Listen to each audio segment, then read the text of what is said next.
Just a couple of silly friends talking about serious stuff. Hello, welcome back to Two Friends React. I'm Enough. And I'm Ed. Welcome back.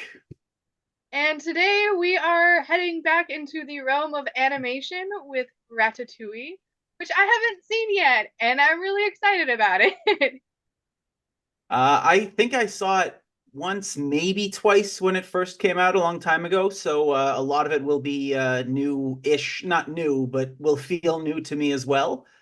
So that's exciting. The one thing I do remember very fondly is that it has Patton Oswalt, and for those for our viewers who may have seen in other reviews, anytime he shows up in a movie or a TV show, I get very excited. I love Patton Oswalt, so this is like really exciting for me. Yeah, the only thing I know about this movie is what I've seen in Everything Everywhere All at Once. And oh yeah. I think I saw part of like the TikTok musical. There was like I'm sorry, the what? There was like a sort of half joke TikTok musical that was done with a bunch of like celebrities. Of course there is.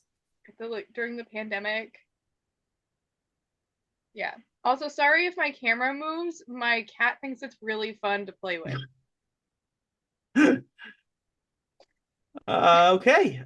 So yeah, Ratatouille is a 2007 Disney Pixar movie about a rat chef, as we'll get into. So what do we say we just dive right in? Sounds great. Showtime! The best food in the world is made in France. The best food in France is made in Paris. I guarantee you that most people in France probably think the best food comes from like the countryside, because the best food always comes from the countryside. I was thinking maybe it comes from India, but you know, that's fine. To each their own. Toast cookbook. Anyone can cook. I do love a good curry. Amusing title. Anyone can cook. I, on the other hand, take cooking seriously. I wonder if the critic character, who's a major character, I wonder if he's also a bit of a shot at like stuffy film critics. Like just the idea of the critic in general. Definitely the critic in general, I think. I also love the turtleneck with the scarf. That's very good. Yeah. This is me. Yay, Patton! It's apparent I need to rethink my life a little bit. And we're getting the the starting of the like, this is me. How did I get here? Vanilla bean? Oh, small twist of lemon.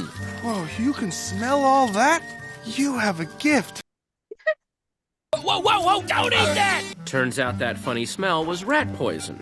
That is a dark way to start a kid's movie about rats. I mean, our last Disney movie was Hunchback, so like that is true. That is very true, yeah. You've helped a noble cause. Noble? We're thieves, Dad. I mean, not thieves, scavengers. Yeah. See? Food is fuel. You get picky about what you put in the tank, your engine is gonna die. Now shut up and eat your garbage. There are a lot of metaphors that are like very human specific, and I get that obviously they're anthropomorphized, but I wish they would act sort of the way rats, like rats wouldn't know about engines, you know what I mean? I don't know, it ruins the immersion for me a little bit. Combine one flavor with another, and something new was created. We recently had rodent issues in our place. Oh no.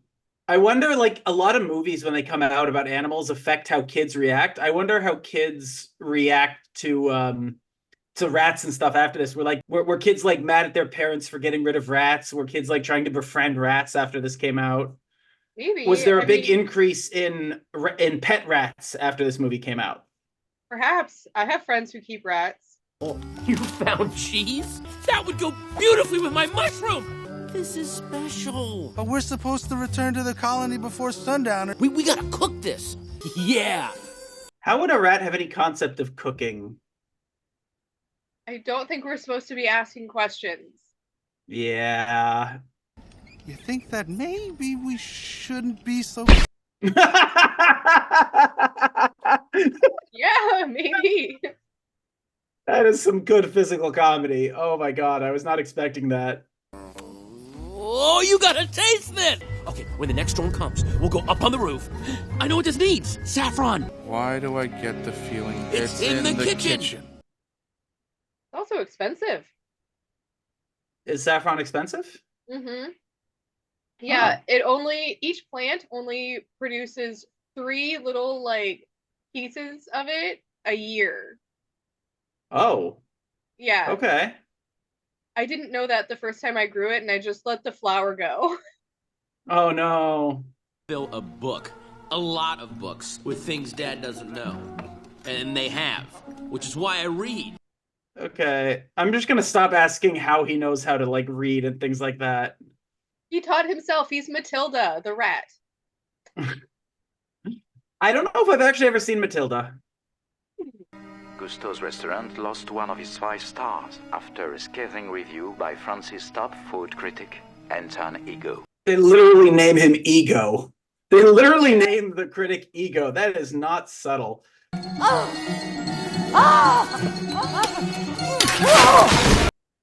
That's overkill. And the lady's just packing heat right there. Jeez. And blowing up her own kitchen? No! You'll lead her to the colony! And taking out all your support beams. What? Also, that lady is spry, because that thing has a lot of kickback, but she manages to stay on her feet. I'm impressed. Oh my lord, that's a lot of rats. The boats. They have boats. Oh my god. Okay, so a rat just broke through a glass window. I gotta stop asking questions about the logic of this movie. Yes. This is some, like, horror, like, children's horror movie stuff with the lady with, like, hunting them and them trying to flee. It's like a more colorful version of Fievel Goes West, like them running away and fleeing to the boats and everything. Like, that was kind of dark. I was also thinking about that one movie with the rats and the owl and the, like... Secrets of Nim. Yeah. I thought that movie was pretty dark. Oh, it was. The 80s. At some point, we're going to have to do some 80s animation. Yeah, let's ask our viewers, you know, what of the dark 80s, the dark Disneys and Don Bluth animation would you like to see? What did you grow up with? What was your first nightmares about? Why do you wait and mope? Well, I've just lost my family. Oh, he's hallucinating. Great. Yeah, that's what I was like. Is this a concerning hallucination? Or is this... I mean, just he is cartoon? he is also a rat who can read English, so... Yeah, that's my point. Like, I don't know which of these things I should be concerned about or asking questions about, and which I should just leave alone.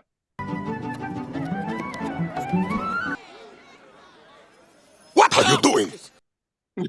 I'm hungry! You are better than that. You are a cook. A cook makes a thief. I don't like the whole pushing the thing about surviving as being like a scavenger as being a thief. Like, yeah, there are people whose only way to survive is dumpster diving, and like, I don't like the idea of like sort of shame. It feels a little poor shamey, if that makes sense. Especially because it's like straight up not stealing by any definition. It is scavenging. Remember, kids, if you see someone stealing food, know you did it. Yes. This movie is weird. Paris? All this time, I've been underneath Paris? You've led me to your restaurant! Yes, there it is! I have led you to it! I gotta see this. Is this a thing that, like, restaurants have, like, the star count above them and they, like, light up depending on how many they have at any given time? I don't think that, so. That feels unlikely. Yes. How are you? Linguini? Yes, Linguini. Hey, Linguini, sure. Why not? Yes, Renata. How is she? Good. Well, not. She's been better. I mean, She died. I was waiting for that. I'm sorry. It's a lot of death to open this movie. I mean, is that not the most characteristic thing of Disney movies at some point? True. What's this? I just want to bring this up because it's something that's very common in Disney movies. It's getting better, but you still see it. The queer coding and ethnic coded villains is common in every piece of media, but especially was very common in Disney movies. A very good example was Jafar was the only dark-skinned character in an Arabian setting in Aladdin. Like all the other characters looked essentially white except for Jafar. Scar was very obviously queer coded. He even walked with a swish to his hips, like in The Lion King. And this character here, like he's short and very like has darker skin than all the others. So you sort of have like the disabled, you know, like the small sort of, not disabled, that's not the right word, but it's just something that I would not have noticed when I watched this in 2007, and I'm very aware of now. Okay, interesting. Yeah, I mean, I don't know who this character is, so I wasn't necessarily coding them as the villain. I was sort of thinking of the critic as the villain. But we love our short kings. Well, I don't remember if he's the villain or just whatever, but like in the first few minutes, he's set up as sort of the grumpy, nasty guy. Like he looks like the grumpy, nasty guy who took over for Gusteau because he didn't want to give Linguini a job, right? Which, you know, not wanting to give someone a job is evil, apparently, I guess. I don't know. Yeah, I guess I hadn't gotten to the point where I was thinking negatively of him yet. Okay, it's also the way his physical design. He's also, again, short is often something that's seen as bad in these kinds of movies, and short is something that you're allowed to make fun of in media. You know, like Lord Farquaad in Shrek, for example. Like short men, especially, are often allowed to be the brunt of the joke. Okay. And so just something I've noticed and something I just want to kind of see what they do within this. Yeah, you're noticing. There's definitely a long history of queer coding villains, not only in Disney films, but in Hollywood with the Hays Code. That was like a thing. Also, Matt Baum has a great video specifically on the queer coding of Disney characters. People who want to check that out. I can't believe it. A real gourmet kitchen and I get to watch. What is he doing? No. I like the music. It's very like energetic and fun and kind of intense.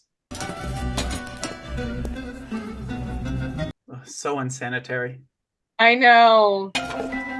Oh no. Well, that's not good. Rat flambe. It feels a little bit classic cartoony in that, like, this is a really long slapstick, like, sequence. Yeah, sort of like a chase scene like almost. Yeah, I feel like we don't see this kind of physical action as much in cartoons, which is a shame because cartoons, animation lend themselves to physical stuff that you literally can't do in live action.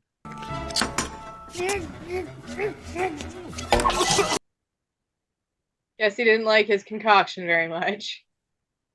Yep.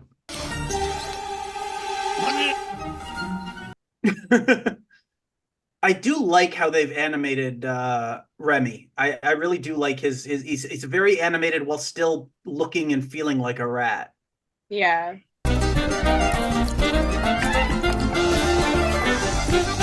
He's basically making a brand new soup or sauce or whatever.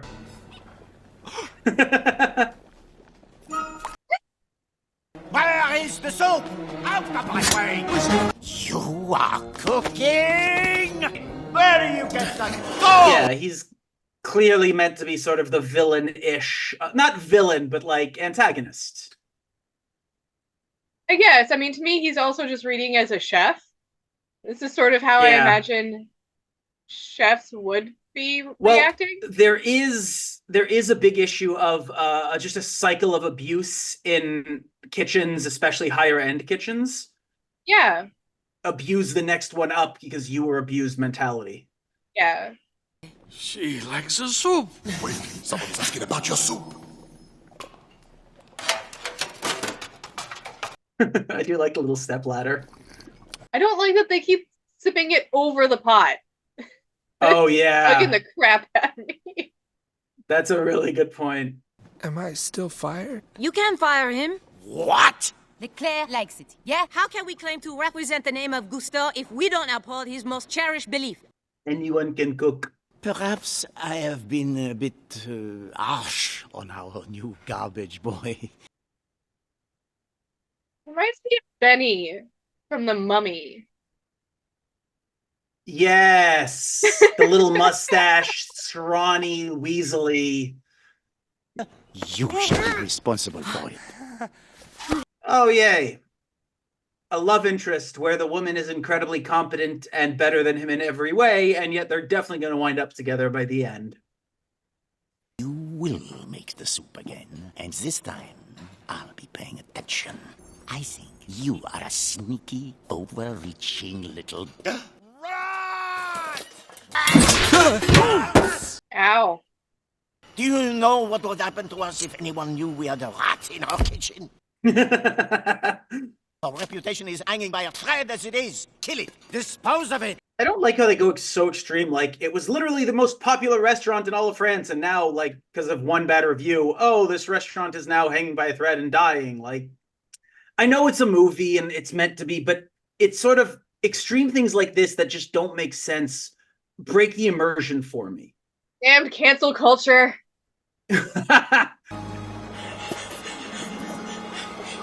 That was an interesting POV shot. Yeah. You weren't the only one who's trapped. They expect me to cook it again. What did you throw in there? Rosemary? That's a spice, isn't it? Rosemary? They're doing a really good job of making him look scared. But they're also doing a very good job of making him look like a rat. Mm-hmm. Like, when we're watching him, he's more anthropomorphized. When Linguini's talking to him, he's much more animalistic and rat-like and small and, as you said, scared. You understand me? So I'm not crazy! I mean... You get to be determined. This could work. Hey, they like the soup! Ah! Okay, that water is almost certainly terrible. This movie doesn't seem too concerned about hygiene as it is, so... Well, no, they do show Remy washing his hands. They make a big deal about Remy caring about cleanliness and washing his hands and taking care of hygiene. Could be worse. Like how he's talking about how horrible his apartment is. I'm like, I wish I had a place like that. I know, right? He has a place in the heart of Paris. Rise and shine. Oh no. That's what I get for trusting a rat. Is that for me? This is so cute and They precious, don't want though. a big one. That's good. What'd you put in this? Where'd you get that? Don't steal. I'll buy some spices, okay? One of the greatest pleasures in life is going outside and picking herbs and using them in your cooking. Well, you know... Oh my god, no. I can't believe they actually gave us the shot down his pants. So let's do this thing! Making an entrance. Close the door. Trying to let all the rats in? Welcome to hell.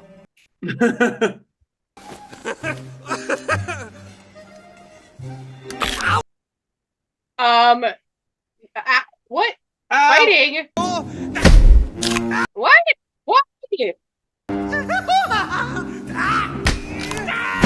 And no one questions it.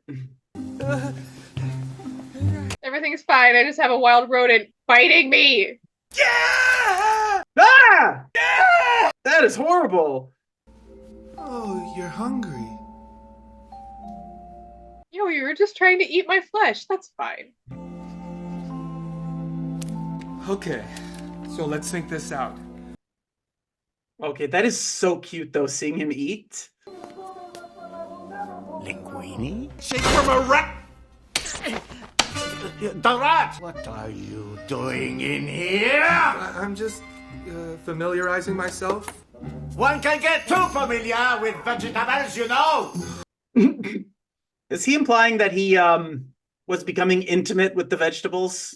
I mean, my parents did work in the ER, so I have heard stories. I have heard stories as well. Ow! No! Where are you taking me? Wait. No!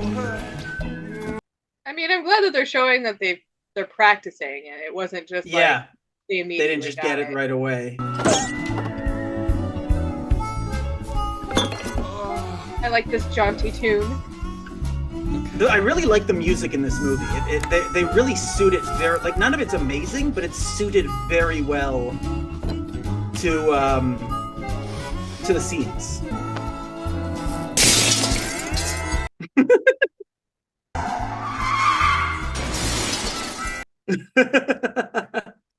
Don't worry about it. Whoa! Votre santé. And now everything is stained. Ah! Ah! That should do it. Congratulations. You were able to repeat your accidental success. I just want you to know how honored I am to be studying under such... No, you listen. How many women do you see in this kitchen? Built upon rules written by stupid old men. Rules designed to make it impossible for women to enter this world. How did this happen? because you... Because I'm the toughest cook in... Violence is so funny when it comes from a woman. Get here, and I am not going to jeopardize it for some garbage boy who got lucky. Got it? Pumpkin, get off the camera. On the one hand, I love that because, you know, it's acknowledging the difficult system in the world and how hard it is for women to break into male-dominated societies. Now she has to be the toughest one to get there. But I don't necessarily like that she essentially used violence to make her point. Mm-hmm. Like, she could have just told him to shut up and told him all those same things without the literal knives inches from his skin. Agreed. I think it was unnecessary. It undercut the message a bit, if that makes sense. Yeah, I think for a kids show, I don't like it so much. I think maybe if it was a more adult show and the reason that she was doing it was because people were not respecting her boundaries otherwise, and like we went into a whole exploration of that, then that might make more sense. But yeah, it's not super well translated into a kids show for me. Oh, it's actually even worse than that and almost insidious in a way. Maybe I'm overthinking into this, but have you seen anything so far to indicate that she isn't treated with respect for her position from the other members of the kitchen? No. No, which means if you're a child watching this and you're a kid who doesn't really know much about, you're 10 years old, you're a boy who's 10 years old and you don't know much about feminism and you don't know about the systemic oppression towards women in our society, and you just see this angry woman stabbing the nice little boy who clearly just has a crush on her for no real reason that you can understand, and she just says a bunch of words that you don't understand. She just comes across as sort of an angry woman fitting into the angry feminist stereotype that you so often see. Yeah. So I think by just having her out of nowhere, because that was her first big scene, she's only had a couple lines up till then. So just sort of having her first big scene and her first real interaction with the hero Linguini be such an angry, violent interaction that's not a good portrayal of her character. And it's certainly like, on the one hand, it's like, oh, girl boss. Yeah, it's so tough to make it in male-dominated society. On the other hand, it's like, but if you're a 10-year-old kid, you don't get it. You haven't seen others be disrespectful towards her. So she just comes across as the angry feminist that your dad talks about, you know? Yeah, I think this feeds right into the conversation we've been having in Crazy Ex-Girlfriend this season about how the media really plays up violence is cute or even sexy when it comes from a woman. How that rage is justified when others are not. And yeah, I think that's had a lot of bad repercussions. I know when I was younger, I thought that it was okay for me to hit men and to be more violent for that exact reason. Like, because we've been conditioned to think that that's okay, and it's definitely not. I mean, you literally just saw Linguini become turned on by her being violent towards him. If I'd watched this when I was 10 years old, 12 years old, I would have just thought it was an angry woman being mad about stupid things. Puppies. They're like corn dogs, only smaller. Bite size. So yeah, he's clearly being portrayed as the villain here because he's trying to ruin the great Gaston by mass producing and ruining his cooking, etc., etc. So it's like, it's very much meant to show. It's also the idea that like making money is evil, like, you know, branching out and expanding is evil because it destroys the soul of what you're doing, which is an interesting message for Disney to give. Will stipulate that if after a period of 2 years from the date of death, no heir appears, Gusteau's business interests will pass to his sous chef, you. What I want to know is if this boy changes anything. Ooh. There's not much resemblance. There's no resemblance at all. He's not Gusteau's son. But the boy does not know. She claims she never told him. Wow, so so the mom didn't tell anyone that, wow, okay. Yes. Then what are you worried about? If he works here, you'll be able to keep an eye on him. Is that going to be a rat hair? No, that was taken from Gusteau's. Oh, do you think Gusteau was also controlled by a rat? Oh, no. Sorry, I thought they had gotten Linguini's. Oh, no. He took the hair out of Gusteau's hat. I see. To test DNA. I thought they were doing that with the kids. I'll make this easy to remember. Keep your station clear, or I will kill you! Yeah. Always do something unexpected. No, follow the recipe. But you just said... No. It was his job to be unexpected. It is our job to follow the recipe. I do like that we're seeing Remy learning from her. In other words, Remy has a ton of natural talent and a sense of smell, but he still needs to learn technique. Remy, the rat, is a prodigy, but a prodigy cannot attain the highest levels without, even if the person teaching him isn't as naturally talented, they're more experienced. That experience is tremendously valuable. In this little montage, it's almost subtle in the way that you see the way Remy sort of adjusting the way he's doing things through Linguini to match his teacher. Mm-hmm. Yeah, that's something that I realized at some point in my life, that my family had a very DIY aesthetic growing up. And like the concept that I could do a bunch of things was always present, and there was always a very like go do attitude, but I never received any kind of formal training in anything. And as a result, I never was able to go very many places until I started getting that. Just to, sort of wrap up what I was saying, I like the fact, I really do like the fact that this film is showing that natural talent isn't enough, hard work is necessary, because that's often skipped in kids' films and in films in general. The montage skips all the hard work, right? Well, the montage doesn't skip it, it just shows us at breakneck speed. So we think that it's easier than it is. Yeah.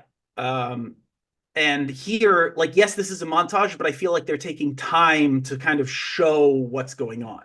He get fired for messing around with the ringmaster's daughter. Horst has done time. LaRousse ran gun for the resistance. Which resistance? He won't say. Apparently they didn't win. That's real. Thank you, by the way, for all the advice. Thank you too. For what? For taking it. Could have been a lot better with her character if they'd spent more time focusing on her character and like her being ignored and treated poorly around the kitchen, because it just undermines the whole thing. Like the whole "thank you for taking my advice" would be very meaningful if we saw her being ignored earlier. Agreed. Instead, it's just like, why are you thanking him for listening to your advice? You're his boss and his supervisor. Duh. Yeah. But yeah, I agree. It comes off a little weird. Just pull out an old Gusto recipe, something we haven't made in a while. They like linguine soup. Tell them Chef Linguini has prepared something special for them. Again, I know it's a Disney movie and they need a villain and all that, but like, how did this guy become sous chef to Gusto if he never does anything new and never experiments? Yeah, why can't he just make a new dish? Aren't chefs coming up with new dishes all the time? I am hardly a professional chef, and I could come up with something new. Like that's what I was thinking. Like, I bake occasionally, and I have notebooks full of ideas. Yeah. Improvising? This is no time to experiment. The customer are waiting. You're right. I should listen to you. Ow. I thought we were together on this. We are together. Then what are you doing? I think this movie could have worked better without the sous chef villain, and instead just have her be the sous chef. Well, have her be the head chef, finally getting her chance, and then Linguini sort of coming in and challenging her role as the head chef, and that's where the conflict comes from. Meaning she's worked so hard to get to this point, and now this guy comes in and he's got this natural talent, and that's where all of the that's where the conflict comes from, and they learn to work together, and it can become a really powerful thing. And like that would have been a much better story, I think. And it would make sense that a person who has been largely kept out of the boys' club of the kitchen would be even more strict about like maintaining the tradition or whatever, because she has to uphold a specific standard in her head of the thing that she's been largely kept out of. Like, they had the makings of a great character with Audrey, but they haven't made the best use of it. But now that, you know, they get along, it's all sweet after one brief montage. Would have to be an idiot of elephantine proportions not to appreciate this 61 Chateau Latour. Let us toast your non-idiocy. I want to use that as a toast once. 2 hour non-idiocy. I figured you didn't survive the rapids. And what are you eating? I don't really know. No brother of mine eats rejectamenta in my town. Tell me, Linguini, about your interests. Do you like animals? What? Close your eyes. Now taste this. Whole different thing, right? Sweet, crisp, slight tang on the finish. So what they're doing now is actually a thing that the idea it's called mindfulness, and it's exactly what it sounds like. It's being mindful of what you're doing. I can eat anytime I want. I can eat whatever I want, but if I'm having something to eat, I'm going to the dining room table. I'm eating at the dining room table. Eating is an activity, and when I'm eating, I focus on what I'm eating. I think about the flavors. I think about the sensations, the feeling of the food. Mm-hmm. And when you do that, first of all, the food tastes better. It feels better. It's a more enjoyable experience. I find that was the best advice I ever got. Mindfulness is a super helpful technique in a wide variety of applications. And disordered eating is certainly one of them. And I'm really glad that that's working out. Hey, what are we doing? Dad doesn't know you're alive yet. We've got to go to the colony. It wouldn't hurt to visit. Ratatouille doesn't sound delicious. It sounds like rat and patootie.